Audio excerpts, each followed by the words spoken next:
Hello everyone, welcome back to the channel. So आज के इस वीडियो में हम बजट देखने वाले हैं, डिस्कस करने वाले हैं। कल ही हमारा बजट आया है, तो क्या क्या चीज़ें बेसिक इसमें रही हैं, क्या क्या चीज़ें हमारे एग्ज़ाम के लिए इंपॉर्टेंट है, वो सब यहाँ पर देखने वाले हैं। स्टार्ट करते हैं।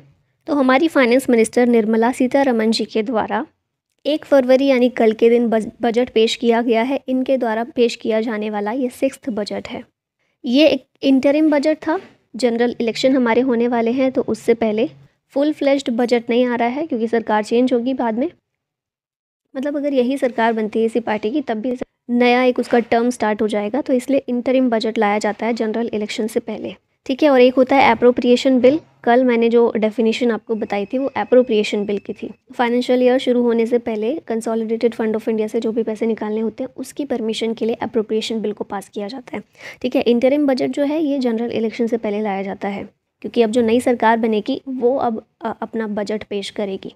इसीलिए इंटरिम बजट में बहुत लिमिटेड चीज़ें होती हैं। बहुत बड़ी बड़ी घोषणाएं नहीं सरकार कर सकती है, बहुत बड़ी बड़ी स्कीम्स नहीं चालू कर सकती है, क्योंकि अगर जनरल इलेक्शन के बाद कोई और पार्टी की सरकार बनती है तो उस पर एक्स्ट्रा बोझ ना आ जाए, है ना। वो अपने हिसाब से चीज़ें करेंगे, तो इसलिए बहुत बड़ी बड़ी चीज़ें नहीं कर सकते। और इसलिए भी नहीं कर सकते क्योंकि इलेक्शंस होने वाले होते हैं, तो ऐसे में वोटर्स पर पॉजिटिव प्रभाव डालने के लिए भी सरकार ये कर सकती है कि कुछ भी लेकर आ जाएं बजट में। तो इसीलिए ये लिमिटेड होता है इंटरिम बजट। 3-4 महीनों के लिए लाया जाता है, जो कि अभी लाया गया है। ये इंटरिम बजट जो 2024 का है, ये फोकस करता है on youth and women empowerment while maintaining fiscal consolidation and continuing capex. What is capex here?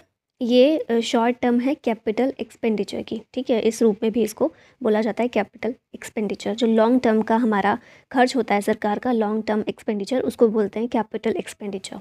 ठीक है। फिर हम देखें फाइनेंशियल, जो हमारी फाइनेंस मिनिस्टर निर्मला सीतारमण है, इन्होंने फाइनेंशियल ईयर 2025 के लिए फिस्कल डेफिसिट का टारगेट रखा है 5.1% ऑफ द जीडीपी। ये चीज़ें हम सारी आगे देखेंगे, यहाँ पर सिर्फ हाइलाइट्स हैं। There were no changes made to the direct tax and indirect tax rates. जैसे था वैसे ही अभी रखा गया है। अब इंटरिम बजट की बात कर लेते हैं। मैंने अभी आपको बताया भी है, यहाँ पर डेफिनेशन के तौर पे वही चीज़ लिखी हुई है। The interim budget covers government expenses and revenues for a short span in an election year until a new government is elected. जब नई गवर्नमेंट आएगी जनरल इलेक्शन के बाद, तो फिर वो अपना फुल फ्लेज्ड बजट लेकर आएगी, लेकिन तब तक एक्सपेंडिचर और रेवेन्यू प्रपोजल इसके ज़रिए लेकर आया जाता है। On the other hand, union budget is annual financial statement that outlines the estimated cost and expenses of the government for the following fiscal year। ये पूरे फिस्कल ईयर के लिए होता है जो हमारा फुल फ्लेज्ड बजट होता है। इंटरिम बजट 3-4 महीनों के लिए, शॉर्ट स्पैन ऑफ टाइम के लिए होता है। अब जो हमारे बजट की समरी आई है, उसका पहला पेज ये कहता है, उसका पहला पेज बोलता है विकसित भारत बाय 2047। भारत का ये जो लक्ष्य है इसको रिवाइज करता है। ये विजन क्या बताता है इस बजट का? Prosperous Bharat in harmony with nature, modern infrastructure and opportunities for all. और सरकार का डेवलपमेंट मंत्रा क्या है इसके लिए? सबका साथ सबका विकास। ये पहले दिया गया था नारा, फिर उसके बाद ये चेंज होकर एक इवॉल्व होकर आया सबका साथ सबका विकास सबका विश्वास। लेकिन सबका प्रयास के साथ में ये आगे जाकर डेवलप्ड इंडिया का रूप ले लेगा 2047 तक, जो कि सरकार का लक्ष्य है विकसित भारत बनाना 2047 तक। ठीक है। अभी यहाँ पर देखते हैं, इंपॉर्टेंट फैक्ट्स देख लेते हैं जो हमारे बजट में दिए गए हैं, मेंशन किए गए हैं, हमारे एग्जाम के पॉइंट ऑफ व्यू से इंपॉर्टेंट है। तो फिस्कल डेफिसिट जो हमारा है, राजकोषीय घाटा, 2023-24 में कितना देखने को मिला? 5.8%। और हमने 2025 के लिए, फाइनेंशियल ईयर 2024-25 के लिए इसको रखा है 5.1% का टारगेट। रेवेन्यू डेफिसिट की बात की जाए तो वो अभी 2.8% है, हमारा टारगेट है 2.0% का। प्राइमरी डेफिसिट है 2.3%, टारगेट है हमारा इसको 1.5% तक लाना। Tax revenue, gross tax revenue है 11.6%, इसे बढ़ाकर 11.7% करना है फाइनेंशियल ईयर 2024-25 में। नॉन टैक्स रेवेन्यू 1.3% है, जिससे 1.2% करना है। नॉन टैक्स रेवेन्यू में वो सारे आ जाते हैं जैसे कुछ फ़ीस सरकार किसी चीज़ की हमसे लेती है। फॉर एग्ज़ाम्पल, हमें आधार कार्ड में अगर कुछ भी अपडेशन करवाना होता है, तो उसके लिए जब ऑनलाइन अपॉइंटमेंट हम लोग लेते हैं तो 50 रुपये भरने पड़ते हैं ना, तो वो एक तरह से नॉन टैक्स रेवेन्यू के तौर पर देखा जाता है। फिर सेंट्रल गवर्नमेंट के डेट की बात की जाए तो 58.1% है, जिसे कम करके 57.2% करने का टारगेट फाइनेंशियल ईयर 2024-25 का रखा गया है। अब यहाँ पर रिसीट्स और एक्सपेंडिचर का हाल देख लेते हैं। अब ये दो तरह के होते हैं, एक होता है रेवेन्यू, दूसरा होता है कैपिटल। रेवेन्यू कौन से होते हैं? शॉर्ट टर्म वाले। कैपिटल होते हैं लॉन्ग टर्म वाले। तो जो शॉर्ट टर्म वाले गेंस है और शॉर्ट टर्म वाले खर्चे हैं वो है रेवेन्यू रिसीट्स और एक्सपेंडिचर। जो लॉन्ग टर्म वाले गेंस हैं और जो लॉन्ग टर्म वाले खर्चे हैं वो होते हैं कैपिटल रिसीट्स और एक्सपेंडिचर। इसको और अच्छे से समझने के लिए पहले हम यहाँ पर डेफिनेशन देख लेते हैं। अब इसमें कैपिटल रिसीट्स को समझें अगर हम, कैपिटल रिसीट्स और कैपिटल एक्सपेंडिचर।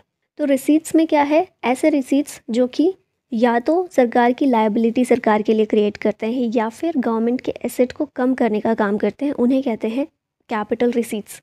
अब जैसे लायबिलिटी बढ़ा रहे हैं, लायबिलिटी बढ़ाना क्या कि हमें कोई चीज़ मिली है लेकिन वो लायबिलिटी है हमारी, हमें उसे वापस करना है। ये ऐसी कौन सी चीज़ होती है, जब हम किसी से कर्जा लेते हैं, उधार लेते हैं।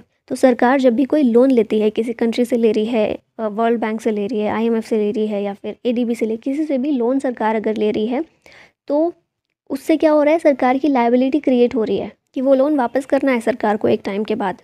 अब एक चीज़ और इसमें लिखी हुई है, cause a reduction in the governments asset, government के एसेट में कम करने का काम करे, ऐसी चीज़ को भी बोलते हैं कैपिटल रिसीट्स। तो ये किस में होता है, जब भी सरकार अपनी कोई कंपनी बेच देती है। जैसे हम देखते हैं ना, कैपिटलाइजेशन क्या होता है कि सरकार डिसइन्वेस्टमेंट कर रही है अपनी जो कंपनीज़ हैं, जैसे कि एयर इंडिया को बेचा था सरकार ने, तो उससे भी क्या हो रहा है कि सरकार की एक प्रॉपर्टी थी, एक एसेट था सरकार के पास, एयर इंडिया, उसको सरकार ने बेच दिया। तो पैसा तो मिला, रिसीट तो प्राप्त हुआ सरकार को, लेकिन एसेट कम हुए, जो एसेट था वो चला गया, उसको बेचकर पैसा मिला है, तो इसलिए इसको बोलेंगे कैपिटल रिसीट्स। अब कैपिटल एक्सपेंडिचर कौन सा होता है, तो ऐसे एक्सपेंडिचर, ऐसे खर्चे जो ना तो सरकार के लिए एसेट क्रिएट करते हैं और ना ही लायबिलिटीज़ को कम करने का काम करते हैं। उधारी चुकाना कैपिटल एक्सपेंडिचर में नहीं आएगा, ठीक है।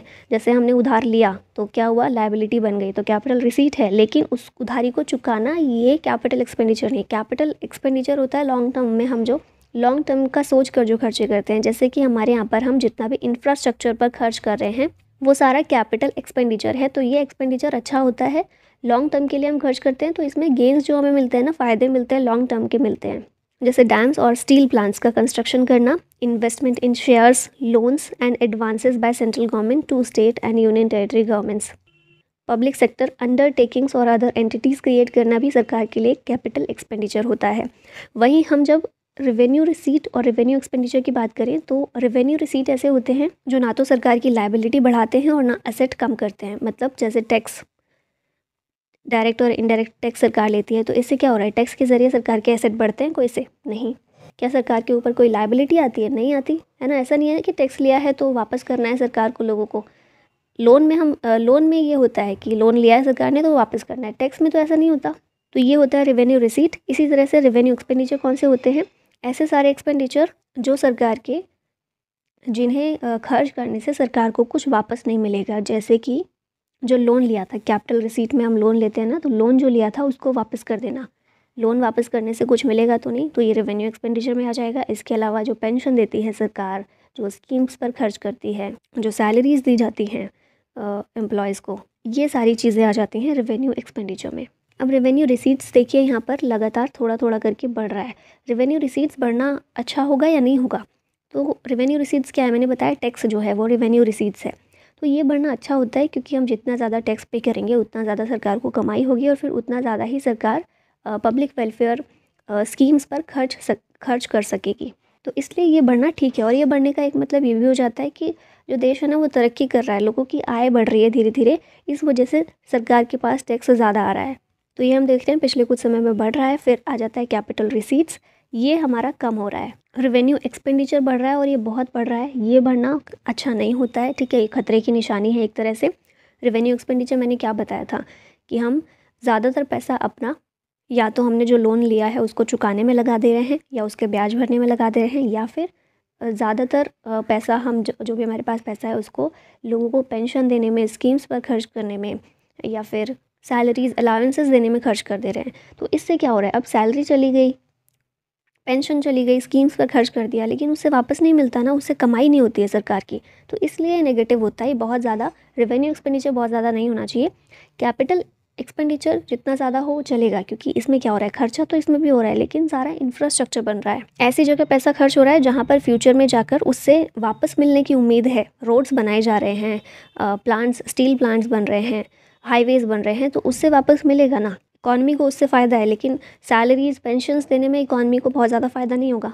ये भी ज़रूरी है लेकिन ये बहुत ज़्यादा नहीं होना चाहिए। बहुत ज़्यादा होना ये बहुत ज़्यादा होना नेगेटिव हो जाता है। कैपिटल एक्सपेंडिचर ज़्यादा होना ठीक रहता है, लॉन्ग टर्म के लिए इन्वेस्टमेंट होती है ये सरकार की। ठीक है, तो ये कुछ ऐसा हाल है इसका, ये देख सकते हैं, ये हमने यहाँ पर देख ही लिया है। आगे देखें, कैपिटल एक्सपेंडिचर जो है फ़िलहाल जीडीपी का 3.4% है। ठीक है, पिछले सालों से 11.1% बढ़ा है। ओवर 11.18 लाख करोड़ रुपीज़ बढ़ा है हमारा कैपिटल एक्सपेंडिचर, और ये बढ़ना अच्छा होता है। 40,000 normal rail bogies will be converted to Vande Bharat standards, ये प्लान है सरकार। और इसके अलावा government aims for 2 crore more houses in 5 years under PM Awas योजना।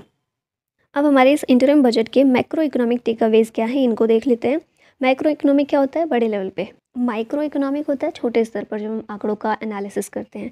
तो मैक्रो इकोनॉमिक टेकअवेज इसके हैं, फाइनेंशियल ईयर 25 में फिजिकल डेफिसिट का टारगेट हमारा 5.1% ऑफ द जीडीपी है।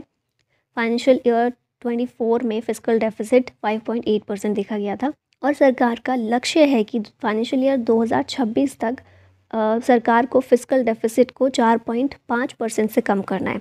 अभी तो 2025 के लिए टारगेट है 5.1%, लेकिन 26 तक का टारगेट है कि 4.5% से कम लाना है हमें। Capex, capital expenditure 3.4% of GDP है, ये याद रखना है। फाइनेंशियल ईयर 25 में नेट मार्केट बोरोइंग्स कितनी देखी गई? 11.75 लाख करोड़ रुपए। ग्रॉस मार्केट बोरोइंग्स देखी गई 14.1 लाख करोड़ रुपए। टोटल एक्सपेंडिचर फाइनेंशियल ईयर 2024 का था 44.90 lakh crore rupees. Financial year 2024 में जो साल गया है, जो 23-24 वाला गया है, इसमें डिसइन्वेस्टमेंट 30,000 करोड़ रुपए का हुआ है, जिससे भारत सरकार को पैसा प्राप्त हुआ है। 2025 के लिए टारगेट 50,000 करोड़ का रखा गया है। अब यहाँ पर देख लेते हैं स्पेसिफिक मिनिस्ट्रीज़ को कितने रुपए एलोकेट किए गए हैं। तो सबसे ज़्यादा पैसा दिया जाता है हमेशा ही मिनिस्ट्री ऑफ डिफेंस को, कितना? 6.2 lakh crore rupees. Ministry of railway को मिला है 2.55 lakh crore. Ministry of road transport and highways को मिला है 2.78 lakh crore rupees. Consumer affairs, food and public distribution ministry को 2.13 lakh crore. Home affairs ministry को 2.03 lakh crore. Rural development ministry को 1.77 lakh crore. Chemicals and fertilisers ministry को मिला है 1.68 lakh crore. Ministry of communication को 1.37, और एग्रीकल्चर और फार्मर्स वेलफेयर मिनिस्ट्री को 1.27 लाख करोड़ रुपए एलोकेट किए गए हैं। यहाँ पर वही चीज़ लिखी हुई है, तो मिनिस्ट्री ऑफ डिफेंस का याद रखिएगा, 6.2 lakh crore rupees ministry of defence को एलोकेट किया गया है। कुछ मेजर स्कीम्स हमारे यहाँ पर चल रही हैं, उनके एलोकेशन कितना कितना बढ़ाया गया है, सब में बढ़ाया ही गया है, किसी में कम बढ़ाया है, किसी में ज़्यादा। तो Mahatma Gandhi national rural employment guarantee scheme, मनरेगा स्कीम जो है, जो बहुत बड़ी स्कीम है हमारे यहाँ पर, अनस्किल्ड वर्कर्स को इसमें काम दिया जाता है सरकार के द्वारा। अब देखिए इंफ्रास्ट्रक्चर का काम जब हो रहा है, इंफ्रास्ट्रक्चर पे इन्वेस्टमेंट सरकार कर रही है, तो उसमें लेबर्स की ज़रूरत होती है ना, काम करने वाले लोग होते हैं, रोज़गार मिलता है लोगों को। तो मनरेगा उसी टाइप की स्कीम है, ग्रामीण क्षेत्रों में मेनली ये चलाई जाती है, और इसके लिए बजट एलोकेशन जो है इसको बढ़ाया गया है। 60,000 करोड़ से 86,000 करोड़ रुपीज़ इसके लिए एलोकेट किया गया है। आयुष्मान भारत योजना विश्व की सबसे बड़ी हेल्थ सिक्योरिटी स्कीम है, इसके लिए 7200 करोड़ रुपए से बढ़ाकर 7500 करोड़ रुपीज़ कर दिया गया है। हालांकि बहुत ज़्यादा नहीं बढ़ा है, बहुत मिनिमल सी राशि है। फिर आता है प्रोडक्शन लिंक्ड इंसेंटिव स्कीम, इसे 4,000 से बढ़ाकर 6,200 करोड़ रुपए कर दिया गया है। मतलब ये इस स्कीम में क्या होता है ना, कई सारे अलग अलग क्षेत्रों के लिए, अलग अलग सेक्टर के लिए इस स्कीम को सरकार के द्वारा शुरू किया गया है।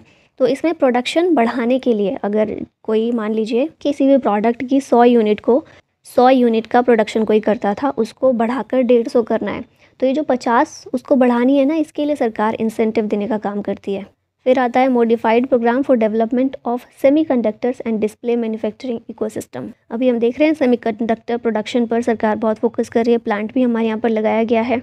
सेमीकंडक्टर चिप भारत में दिसंबर 2024 तक निर्मित कर देनी है, शुरुआत उसकी है ना। तो इसके लिए भी बजट बढ़ाया गया है, 3,000 करोड़ रुपए से 6,903 करोड़ रुपए किया गया है। सोलर पावर ग्रिड प्रोग्राम जो हमारे यहाँ चल रहा है, उसके लिए भी बजट एलोकेशन बढ़ाया गया है, डबल किया गया लगभग। और नेशनल ग्रीन हाइड्रोजन मिशन के लिए 297 करोड़ रुपीज़ से बढ़ाकर 600 करोड़ रुपए कर दिया गया है। आगे कुछ और चीज़ें देखिए क्या क्या की गई हैं। तो 50 year interest free loan to state governments, ये एक्सटेंड किया गया है एक और साल के लिए अंडर गति शक्ति मास्टर प्लान। ये जब हमने 2023-24 का बजट देखा था, उसमें हमने देखा था कि क्या किया था, गति शक्ति मास्टर प्लान के तहत सेंट्रल गवर्नमेंट ने स्टेट गवर्नमेंट्स को long term interest free loan provide करने की बात कही थी कि स्टेट गवर्नमेंट्स जो हैं लोन ले सकती हैं, वो लोन 50 साल तक के लिए होगा, इंटरेस्ट फ्री होगा। ठीक है, जितना लेंगे उतना ही उनको वापस देना होगा, कोई इंटरेस्ट नहीं लगेगा और 50 साल तक के लिए, तो उसे एक्सटेंड कर दिया गया है for another year. 3 major economic railway corridor programmes will be implemented. These are energy, mineral and cement corridors, port connectivity corridors and high traffic density corridors। ये तो हमने देखा ही है, 40,000 नॉर्मल रेल बोगीज को चेंज करके वंदे भारत स्टैंडर्ड्स की बनाया जाएगा, इसमें कन्वर्ट किया जाएगा to enhance safety, convenience and comfort of passengers. और लखपति दीदी स्कीम, इसके टारगेट को बढ़ा दिया गया है सरकार के द्वारा, 2 करोड़ से 3 करोड़ रुपए इसका कर दिया गया है। Namo trains and metro rail services will be added in more cities, जिस पर काम चल ही रहा है। रूफ टॉप सोलराइजेशन एंड मुफ्त बिजली, 1 करोड़ हाउस होल्ड को हर महीने 300 यूनिट तक फ्री इलेक्ट्रिसिटी प्रोवाइड की जाएगी इसके तहत। हाउसिंग फॉर मिडिल क्लास, ये हमने स्टार्टिंग में भी देखा था कि जो भी रेंटेड हाउस पर रह रहे हैं या स्लम्स में रह रहे हैं या फिर चॉल्स में या अनऑथराइज्ड कॉलोनीज़ में लोग रह रहे हैं, उनके लिए उनका खुद का घर प्रोवाइड किया जाएगा। मेडिकल कॉलेजेस के लिए क्या बोला गया है, government plans to set up more medical colleges by utilising the existing hospital infrastructure under various departments. Maternal और चाइल्ड हेल्थ केयर के बारे में सक्षम आंगनवाड़ी और पोषण 2.0 की बात की गई है। ये जो चल रहे हैं हमारे यहाँ पर प्रोग्राम्स, इनके तहत आंगनवाड़ी सेंटर जो हैं उनको अपग्रेड करने का काम किया जाएगा। आयुष्मान भारत के लिए बजट एलोकेशन तो हमने देखा ही था, इसके अलावा हेल्थ केयर कवर को एक्सटेंड किया जाएगा to all ASHA workers, anganwadi workers and helpers. PM Matsya Sampada scheme, इस पर काम चल रहा है, हमें पता ही है। It will be stepped up for aquaculture productivity, और इसका एम है इस स्कीम का to double seafood exports to 1 lakh crore rupees. अब ये बहुत इंपॉर्टेंट स्लाइड है यहाँ पर कि भारत सरकार के पास पैसा कहाँ से आता है और कहाँ को जाता है, तो ये चीज़ याद रखिएगा। कुछ इम्पॉर्टेंट टर्म्स हैं, कुछ टैक्सेस हैं कि कितना परसेंट कहाँ से आ रहा है। तो सबसे पहले आ जाता है हमारा कॉरपोरेशन टैक्स, ये कितने 17% है। अब कॉरपोरेशन टैक्स क्या है, तो जो भी कॉरपोरेट्स हैं, जो भी कंपनीज़ हैं, उनको जो फ़ायदा होता है, उनसे जो सरकार को पैसा मिलता है, तो टोटल जितना पैसा सरकार को मिल रहा है उसका 17% कॉरपोरेशन टैक्स के ज़रिए सरकार को मिल रहा है। इनकम टैक्स से सरकार के पास 19% पैसा आ रहा है, जो कि बहुत ज़्यादा है। अगर टैक्स के हिसाब से हम देखें तो सबसे ज़्यादा पैसा इनकम टैक्स से ही सरकार को आ रहा है। सेकंड नंबर पर आता है GST and other taxes, GST से 18% पैसा सरकार को मिलता है। फिर आता है कॉर्पोरेशन टैक्स, थर्ड नंबर पे 17% पैसा यहाँ से आता है। फिर हम देखें सीरियल वाइज तो नॉन टैक्स रिसीट्स से 7% आता है। नॉन टैक्स रिसीट्स मैंने बताया आपको, कोई भी फ़ीस किसी तरह की लेती है सरकार, फाइन किसी तरह का लगाया जाता है अगर, तो वो भी इसके अंदर आ जाता है, तो इससे 7% पैसा सरकार को मिलता है। कस्टम्स से 4% आता है। यूनियन एक्साइज ड्यूटी से 5% प्राप्त होता है। फिर यहाँ पर क्या है, नॉन डेट कैपिटल रिसीट्स 1% यहाँ से आता है। और इन सब के अलावा अगर हम देखें, सबसे ज़्यादा पैसा सरकार के पास आता है उधारी से, बोरोइंग्स एंड अदर लायबिलिटीज़, 28% पैसा यहाँ से आता है, जिसको सरकार को वापस भी करना होता है। तो इसीलिए एक बहुत बड़ा चंक इन उधारियों को चुकाने में जाता है। आप यहाँ पर देखेंगे इंटरेस्ट पेमेंट हमें 20% करनी होती है, जो कि काफ़ी ज़्यादा है ना, क्योंकि हम पैसा बहुत ज़्यादा उधार लेते हैं तो उसका इंटरेस्ट भी देना होता है, वो बहुत ज़्यादा देना होता है। फिर हम देखें और कहाँ कहाँ सरकार का पैसा जा रहा है, तो सेंट्रल सेक्टर स्कीम्स में 16% जाता है। ये स्कीम 2 तरह की होती हैं, आपने पढ़ा होगा, कुछ होती है सेंट्रल सेक्टर स्कीम, कुछ होती है सेंट्रली स्पॉन्सर्ड स्कीम। स्पॉन्सर मतलब सरकार, केंद्र सरकार स्पॉन्सर करती है वो राज्य सरकार की, लेकिन स्पॉन्सर किया है, कुछ पैसा सरकार ने दिया है। सेंट्रल सेक्टर स्कीम कौन सी है, जो पूरी तरह से केंद्र सरकार ही चला रही है। ठीक है, तो दोनों में फ़र्क है। सेंट्रल सेक्टर स्कीम पर 16% पैसे भारत सरकार खर्च करती है। फिर states share of taxes and duties 20% केंद्र सरकार का पैसा यहाँ चला जाता है। फाइनेंस कमीशन को देखते हैं ना, फाइनेंस कमीशन हर 5 साल के लिए अपने रिकमेंडेशन देता है और ये बताता है कि जो भी सरकार के पास पैसा आया उसमें से स्टेट्स का कितना कितना शेयर होगा, और बराबर शेयर होगा या कैसे शेयर होगा, किस स्टेट को कितना मिलेगा, जनसंख्या के हिसाब से या किस हिसाब से मिलेगा, ये सारा फाइनेंस कमीशन बताता है। तो क्या हो रहा है, सरकार के पास जो भी टैक्सेस के थ्रू पैसा आ रहा है उसमें से कुछ पैसा ऐसा होता है जो सरकार राज्यों को भी बांटती है। तो ये जो बांटने वाला है 20% पैसा सरकार के पास जो आता है ना पैसा, उसका 20% राज्यों को चला जाता है। सब्सिडीज़ में 6% खर्च हो जाता है सरकार का। डिफेंस को 8% चला जाता है। सेंट्रली स्पॉन्सर्ड स्कीम में 8% जाता है। मैंने बताया था ना दोनों में फ़र्क, सेंट्रली स्पॉन्सर्ड और सेंट्रल सेक्टर। तो सेंट्रल सेक्टर में 16%, सेंट्रली स्पॉन्सर्ड में 8%। पेंशन्स के लिए 4% पैसा सरकार का चला जाता है। फिर finance commission and other transfers 8% होते हैं। और फिर जो बचा कुचा 9% अदर एक्सपेंडिचर। अच्छा, ये कुछ चीज़ें भी यूनियन बजट 2024 को पेश करते हुए निर्मला सीतारमण जी के द्वारा बोली गई थी। जैसे कि हमें एशियन गेम्स में अभी तक सबसे ज़्यादा मेडल टैली हमारी रही है। कितने हमने मेडल्स जीते हैं? 107 मेडल जीते थे ना भारत ने एशियन गेम्स में, और एशियन पैरा गेम्स में 111 मेडल्स जीते हैं। तो इसके बारे में इन्होंने मेंशन किया था। साथ में चेस की बात की थी। जो हमारे आर प्रज्ञानंद हैं वो फिडे चेस वर्ल्ड कप में पहुँचे थे, फाइनल में पहुँचे थे। वहाँ पर मैग्नस कार्लसन के अगेंस्ट ये खेल रहे थे, हालांकि जीते नहीं थे, रनर अप रहे, लेकिन वहाँ पहुँचे। और हमारे यहाँ पर चेस ग्रैंड मास्टर आज हम देखते हैं तो 80 से भी ज़्यादा चेस ग्रैंड मास्टर भारत के आ चुके हैं। 2010 में 20 थे, और अभी हम देखते हैं कि ये 12-13 सालों में हमारे 80 से ज़्यादा चेस ग्रैंड मास्टर हो चुके हैं। इन चीज़ों के बारे में इन्होंने मेंशन किया था इसमें, तो ये चीज़ें भी ध्यान में रखिएगा। ठीक है, अब क्वेश्चंस के थ्रू थोड़ी सी चीज़ें यहाँ पर देख लेते हैं। Who presented the interim budget 2024-25? किसने प्रेजेंट किया? हमारी फाइनेंस मिनिस्टर निर्मला सीतारमण ने। इनका 6th बजट है ये, और यूनियन बजट 2024 भारत का 76th बजट है, ये भी याद रखिएगा। Nirmala Sitharaman second female finance minister हैं इंदिरा गांधी के बाद, और पहली full time female finance minister हैं।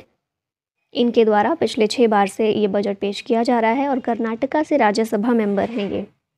Who is the present chief economic adviser? अभी हमारे चीफ इकोनॉमिक एडवाइज़र हैं वी अनंत नागेश्वरन।